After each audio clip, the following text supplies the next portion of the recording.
Joining us now, Punchbowl News co-founder and MSNBC political contributor Jake Sherman, writer at large, host of the Bulwark podcast, and MSNBC political analyst Tim Miller, and former press secretary to former House Speakers John Boehner and Paul Ryan, also an MSNBC political analyst, Brendan Buck. I don't know who decided to book this panel, but I feel like it's going to be trouble with the three of you.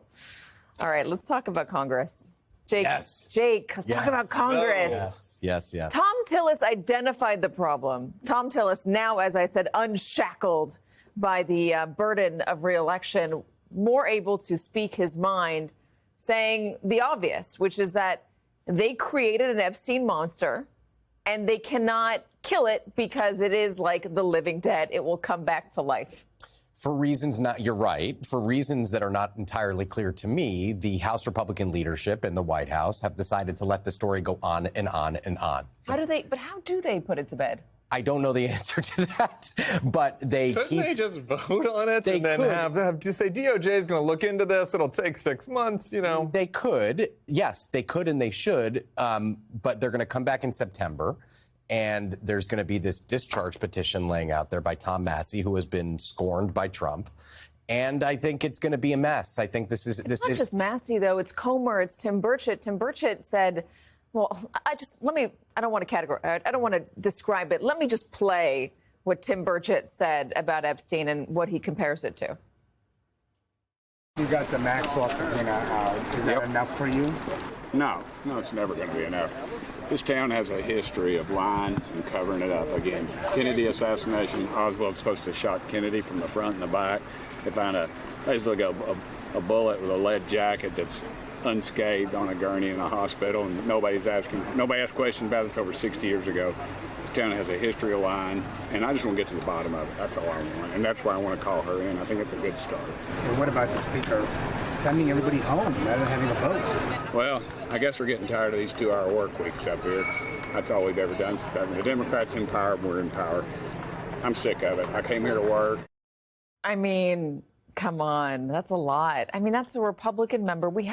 This is so notable because we haven't seen Republicans break ranks on anything. They're giving away power to the executive. They're having a fire sale for congressional authority over in the House and the Senate. And yet this Epstein file stuff won't go away. And as Tim Burchett said, it's never going to be enough.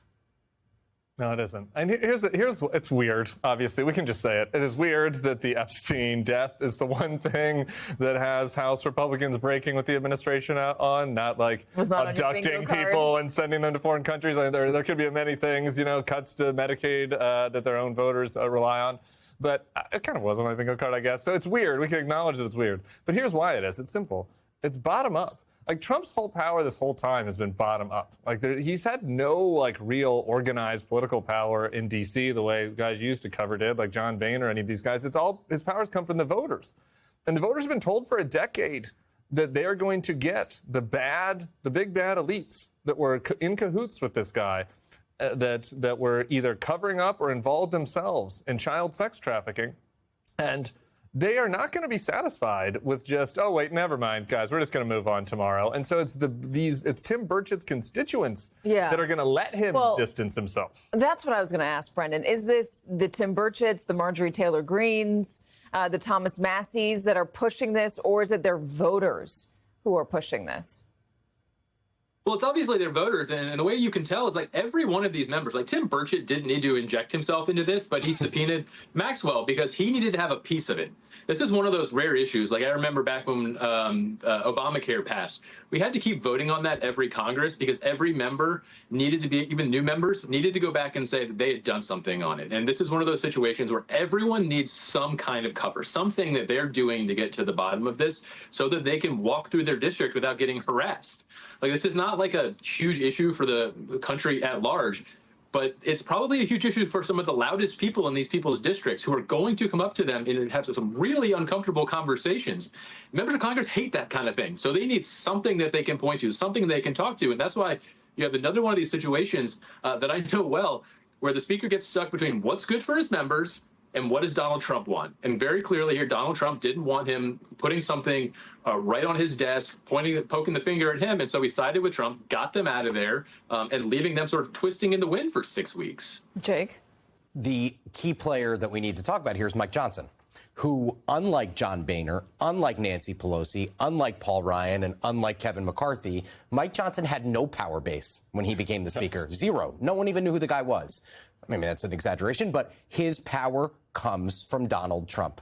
It's the only place this guy's power comes from. He's done a pretty good job at being speaker, got the reconciliation bill through, has managed the institution, I think, with a decent efficiency. But he, and in addition to what Brendan said, he is stuck between what the president wants, which is he does not want an embarrassing vote on the House floor calling for them to do something on Epstein. But his members, as Brendan said, want a piece of this action. I asked you this last night, piercing the bubble of the Fish concert that we were both at. Was this going to be a topic, the Epstein stuff, that would go away? Speaker Mike Johnson is sending them home today. They were supposed to be sent home tomorrow. Presumably, he says, at least, to give Donald Trump space to decide what to do next, but also presumably in his mind to cool things off. Wants to cool things off, yes. Is it going to get cooled off? Well, if that was during the 28-minute Carini, Yeah, was it set break that you guys talked about? I hope When it. did it I come don't. up? No, listen. It's to try to cool things off. Number one, it's to try to give the administration. I mean, the leadership is pretty pissed off at the Trump administration over this because they don't think the Trump administration is giving them any cover. So he wants to cool things down. He wants to give the administration a chance to do something. These things just don't go away. It actually is.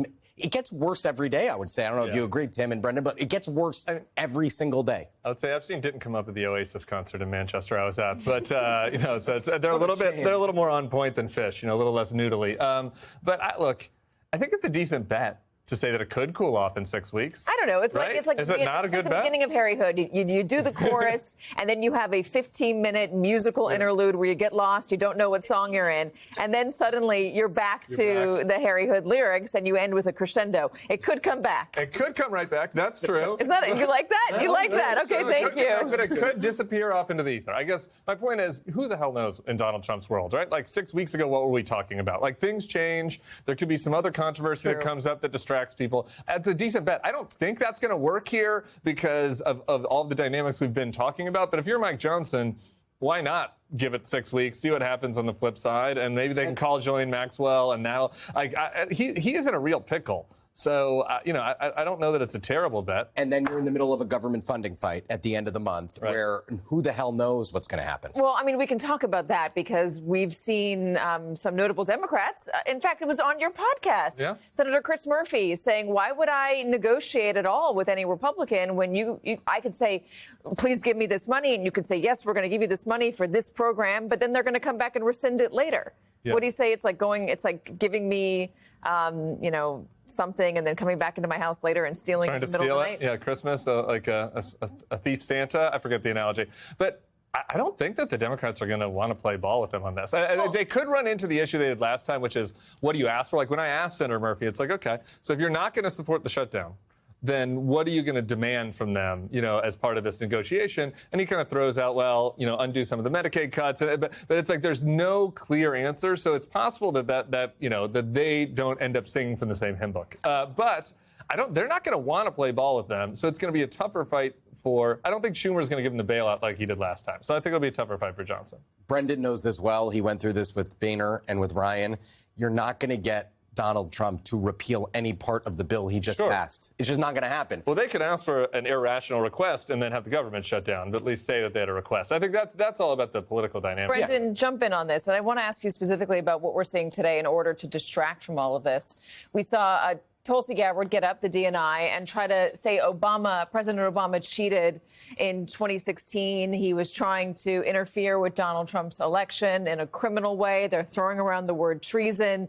She's saying AG Bondi's got to get involved in this, or ask her what she thinks, what else could be lobbed at President Obama. They're trying to claim that a House report from 2017 is the basis with which there was some nefarious behavior going on with the Obama administration.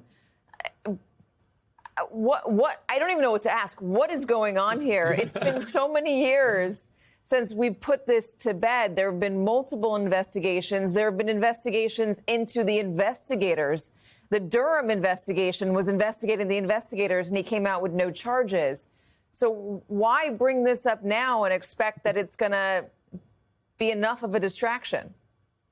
Well, we all know why, and obviously it's because of the Epstein stuff. And yes, this has been well litigated. But if we're sort of waiting for people to just like rely on the cold hard facts to reach conclusions, I don't think there's a good track record of that. They will distract people. Like, let's not kid ourselves. They will be able to distract people. But one of the reasons I don't think the Epstein stuff is going to go away is because Democrats are having a really good time with this. And I don't know if Republicans don't really appreciate this, but Republicans are being taken for a ride by a lot of Democrats. Democrats didn't seem to care too much about this for 4 years. And the fact that they're now teaming up with Thomas Massie to do a discharge petition, that they're voting with Tim Burchett in committee to subpoena Maxwell, tells you all you need to know. They're going to keep putting Republicans in a tough spot. Wouldn't surprise me. We're talking about funding the government. If some type of Epstein measure gets attached to the funding of the government to make that easier to go down, Democrats will cheer them along for that.